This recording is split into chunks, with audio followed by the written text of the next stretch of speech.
ஆனா இவங்க எலெக்ஷன் பக்கத்துல வந்துருச்சு. அதனால எனக்கு தெரிஞ்ச ஐயா மு.க. ஸ்டாலின் அவர்கள் பிப்ரவரி மாசத்துல முருகர் வேஷம் போட போறாரு. ஒரு கையில வேலும் நெத்தியில பட்டை எடுத்துக்கிட்டு வெற்றிவேல் முருகனுக்கு அரோகரான் திமுக சொல்றாங்களா இல்லையான்னு பாருங்கண்ணா. இன்னைக்கு திருப்பரங்குன்றத்தை பொறுத்தவரை ஒரு உயிர் போயிருக்க கூடாது, துரதிருஷ்டவசமாக ஒரு உயிர் போயிருக்கு. ஏன்னா அது மக்களுடைய எண்ண குமரல், மக்கள் எல்லோரும் இதுல பாதிக்கப்பட்டிருக்கிறாங்க. திராவிட முன்னேற்ற கழகத்துக்கும் தெரியும். 2021 இதே மாதிரி நடந்துச்சு. நல்லா யோசிச்சு பாருங்க. அண்ணன் மூத்த பத்திரிகையாளர், அண்ணனுக்கு தெரியாது இல்ல.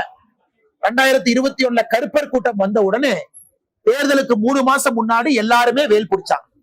திமுக நிகழ்ச்சினாவே வேல் தான் அன்பளிப்பு. இவங்களே சொல்லிடுவாங்க அறிவாலயத்துல இருந்து. யாராவது தலைவரை பார்க்க வந்தா நல்ல வேலா, வெள்ளி வேலா பார்த்து வாங்கிட்டு வாங்கப்பா, சாதாரண வேலை வாங்கிட்டு வந்துடாதீங்க, வேலா கொடுங்க.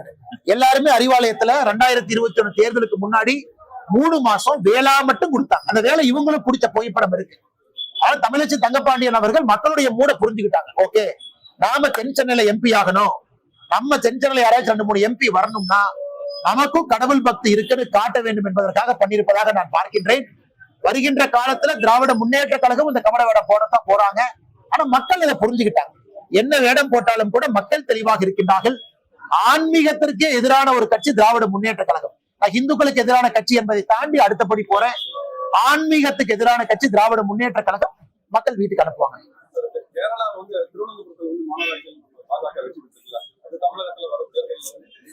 கேரளாவை பொறுத்தவரை நல்லா புரிஞ்சுக்கணுங்கன்னா, கேரளா நான் பிரச்சாரத்துக்கு நிறைய போயிருக்கேங்கன்னா அந்த காரியகர்த்தர்களோடு பழகக்கூடிய வாய்ப்பு எனக்கு இருக்கு. அவங்க வித்தியாசமான காரியகர்த்தர்கள், ஒரு துணியோட நிப்பாங்க. ஒரு நாள் இல்லை என்றால் ஒரு நாள் பாரதிய ஜனதா கட்சி ஆட்சிக்கு வரும் நிக்கிறவங்க கேரளா காரியகர்த்தர்கள். அதுக்காக ஏகப்பட்ட உயிரை கொடுத்திருக்கிறாங்க. இந்தியாவுல கேரள மாநிலத்துல RSS இயக்கமும் பாரதிய ஜனதா கட்சியும் கண்ணூரில் இருந்து பாலக்காடு வரை அவர்கள் கொடுத்திருக்கக்கூடிய உயிர் பலி என்பது எந்த மாநிலத்துல யாரும் கொடுக்கல.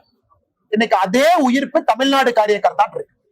நாங்களும் இங்கே ஒரு நாள் இல்லை என்றால் ஒரு நாள் இங்க ஆட்சிக்கு வரணும் அப்படின்னு. கேரளாவை பொறுத்தவரை ஒரு நாள்ல நாங்க வரலீங்கன்னா, 2020 உள்ளாட்சி தேர்தலில் திருவனந்தபுரத்துல 35 சீட் இருந்தோம். 35 சீட் அதிகாரப்பூர்வமான எதிர்கட்சி. நாங்க அதிகாரப்பூர்வமான எதிர்கட்சி. கம்யூனிஸ்ட் கட்சி 50க்கு மேல அவங்ககிட்ட கவுன்சிலர் இருந்தாங்க, கம்யூனிஸ்டுடைய மேயர் இருந்தாங்க. மொத்தம் 100 கவுன்சிலர்ல 35 பாரதிய ஜனதா கட்சி. நாம எதிர்கட்சியா இருந்தோம். எதிர்கட்சி தலைவர் உள்ளாட்சியில நம்மகிட்ட இருந்தது. கார்பரேஷன்ல படிப்படியாக உழைத்து 5 ஆண்டுகள் உழைத்து 35ல இருந்து 40 வந்திருக்கோம். இன்னைக்கு நாம அங்க கேரளாவுடைய தலைநகர்ல திருவனந்தபுரத்துல நாளைக்கு முதலமைச்சரே போனாலும் முதலமைச்சர் போடுகின்ற முதல் வணக்கம் ஒரு பாரதிய ஜனதா கட்சியுடைய மேயருக்காகத்தான் இருக்கும். ஏன்னா கேபிட்டல் சிட்டி. இன்னைக்கு பாரதிய ஜனதா கட்சியுடைய மேயர் வந்திருக்கு. தமிழ்நாடும் அது நடக்கும். தொண்டர்களுக்கு பசி இருக்கு. ஒரு இயக்கத்துக்கும் அந்த வெறி இருக்கணும். தொடர்ந்து நிக்கணும், எலெக்ஷன்ல நிக்கணும், தனியா நிக்கணும், வெற்றி தோல்வியை பார்க்க கூடாது, படிப்படியாக வாக்க உயர்த்திக்கிட்டே வரணும். கேரளா இன்னைக்கு செஞ்சிருக்கிறாங்க. ஆனால் நிச்சயமாக 2026 சட்டப்பேரவை தேர்தலும் கேரளால பெரிய எண்ணிக்கையில நான் சட்டமன்ற உறுப்பினர்களை தனிப்பட்ட முறையில எதிர்பார்க்கிற காரணம் அடிக்கடி கேரளா சுற்றுப்பயணம் பண்றதுனால நிச்சயமாக தமிழ்நாட்டிலும் அந்த வாய்ப்பு வரும். அதற்காக நாங்கள் காத்து கொண்டிருக்கின்றோம். இன்னைக்கு பாரதிய ஜனதா கட்சியினுடைய தலைவர்கள் என்ன சொல்லி இருக்கின்றார்களோ தொண்டர்கள் அந்த வேலையெல்லாம் நாங்க செஞ்சுக்கிட்டு இருக்கோம். ஒரு நாள் அது தமிழ்நாட்டிலும் அது நடக்கும். அதற்காகத்தான் நாங்கெல்லாம் அந்த கட்சியில வாழ்ந்து கொண்டிருக்கின்றோம். அதற்காகத்தான் இந்த கட்சியில பயணம் செய்கின்றோம். பாரதிய ஜனதா கட்சி ஐடென்டிட்டியோட பாரதிய ஜனதா கட்சியினுடைய ஆட்சியாளர்களை பார்க்கணும். அது பஞ்சாயத்து தலைவர்கள் ஆரம்பித்து உள்ளாட்சியில, கார்பரேஷன்ல, MLA-க்கள் எல்லா இடத்திலும் இந்த முறை அதிகமான எண்ணிக்கையில பாரதிய ஜனதா கட்சியினுடைய MLA-க்கள் சட்டமன்றத்துக்குள்ள போகணும்.